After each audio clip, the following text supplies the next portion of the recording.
About 9, I had polio, and one of the conditions of polio was, of course, people were very frightened for their children, so you tended, if you had it, to be isolated. So there was about a year and a half when I stayed at home. I was paralyzed for a while, and so I basically watched television and listened to the radio and played with a tape recorder and puppets, and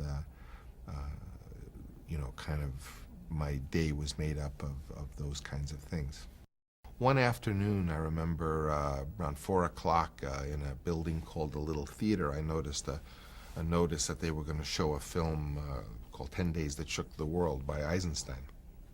And I went in to see it. It was pretty long, and there were only 2 or 3 other people.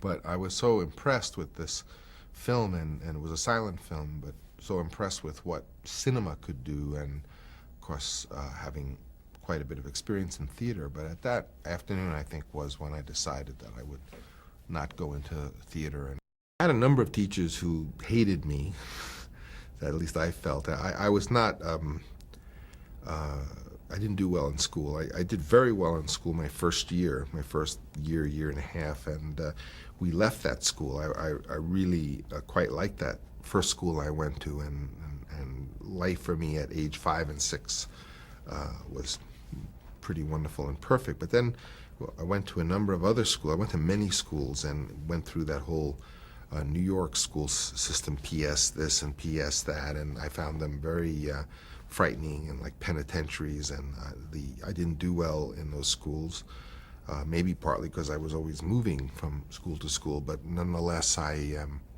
do remember teachers who really singled me out for their discouragement. And in fact, I had a very sort of heartbreaking experience, because as I said, when I was 9, I always wanted to be a guard, because I was a new kid in the school. Guard was, in those schools, wore a yellow button that said guard, and they would be a hall guard or a stair guard or whatever they were. And the girl that I thought was the most wonderful girl in the world was a guard, I remember.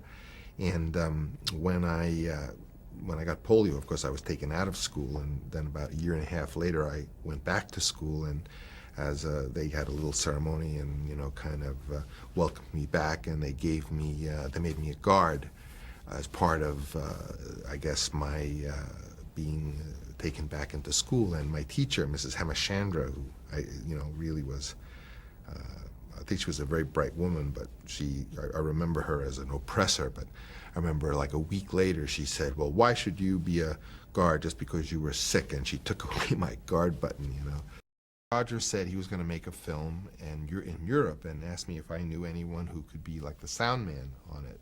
So I said, oh, I could, and of course I didn't know anything about, I was good with technology, but I had never done the sound. So I took the recorder home and read the instructions, and Roger did take me.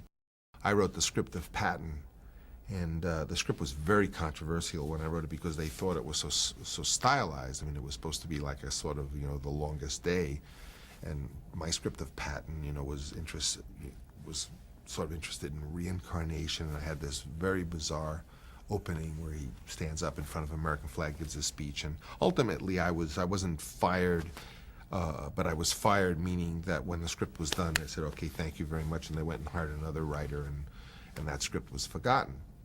And I remember very vividly this long kind of being raked over the coals for this opening scene. My point is that what I've learned is that the stuff that I got in trouble for, the casting for The Godfather or the flag scene in Patton, was the stuff that was remembered and was considered really the good work.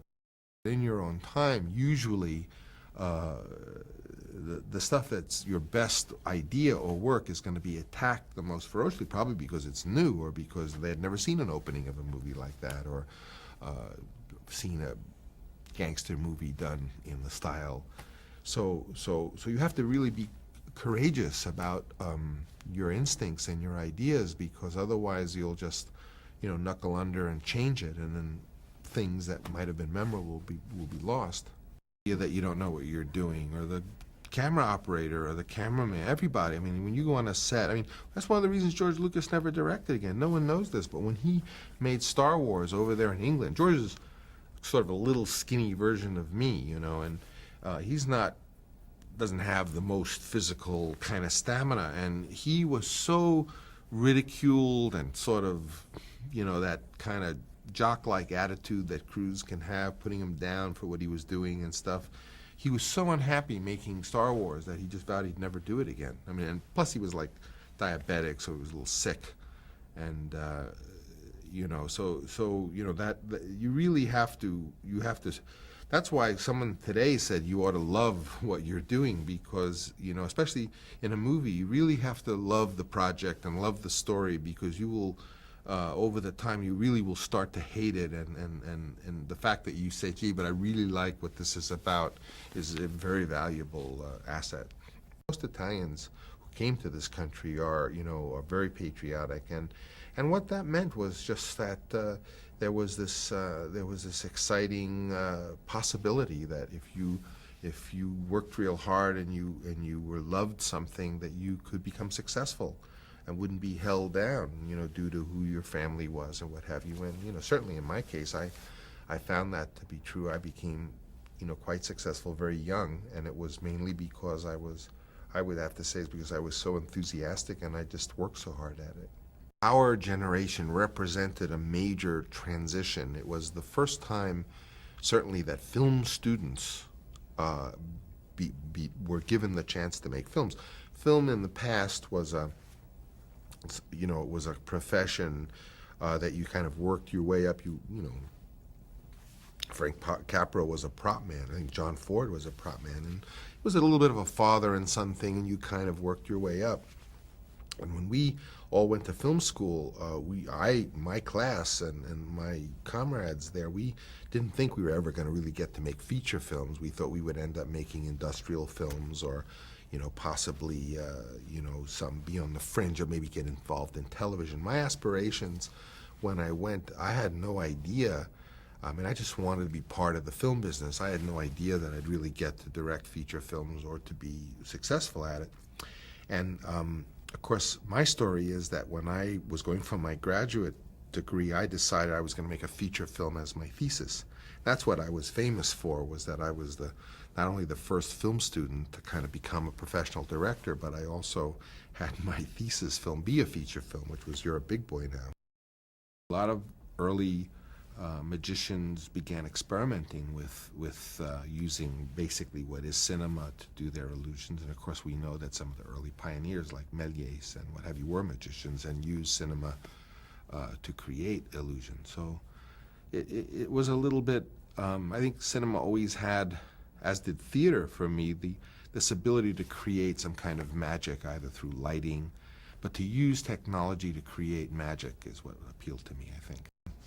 Landed a job with Roger Corman to do originally the job was to take a Russian science fiction picture that he had bought, and he wanted me to write the English dialogue for. Of course, I didn't speak any Russian, and then I realized he didn't care whether I could understand what they were really saying, and I just wanted me to make up dialogue, and he wanted, the movie really was a very idealistic science fiction picture, and he wanted to add some monsters and kind of have the story be related to that. So I got that job, and I worked very hard on that, and then ultimately I became Roger's assistant, and that meant I had to wash his car, and he'd have me work as a dialogue director in the morning on a Vincent Price movie, and of course they would pay my salary, but then I would leave at 1 and then go work on his stuff, so he would basically get me for for free.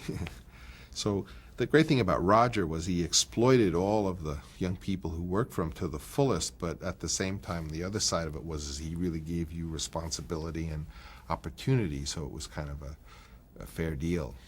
I went off, and I don't know why I was in Paris, but I was in Paris, like staying all up night writing this Gatsby script, and that's when The Godfather opened. It was this enormous success, so I would just get a phone call and say, oh yeah, it's going great, everyone loved it. I said, oh yeah, really, I can't get this script done, and it's ironic that probably the greatest moment of my career, certainly that, I was around 32 or so making The Godfather, having such an enormous success, wasn't even one that I even was aware of, because I was somewhere else, and I was, again, under the deadline. So I don't have, certainly it was a wonderful night when we won all those Oscars for Godfather II, because that wasn't, at first that picture came out and people really didn't like it too much. But I have to be honest that I associate my motion picture career more with being unhappy and being scared or being in trouble or being under the gun, and not at all with anything pleasant.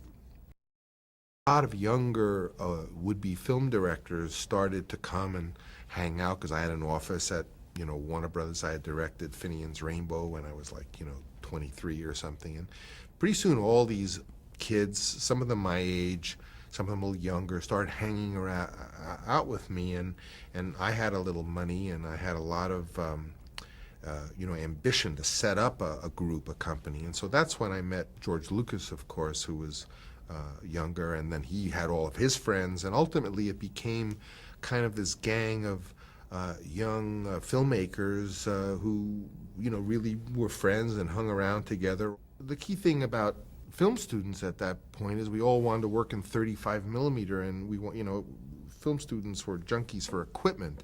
And so suddenly I had penetrated the Hollywood studio, and due to a very funny circumstances, which is that the company I was with, which was Seven Arts, had bought Warner Brothers.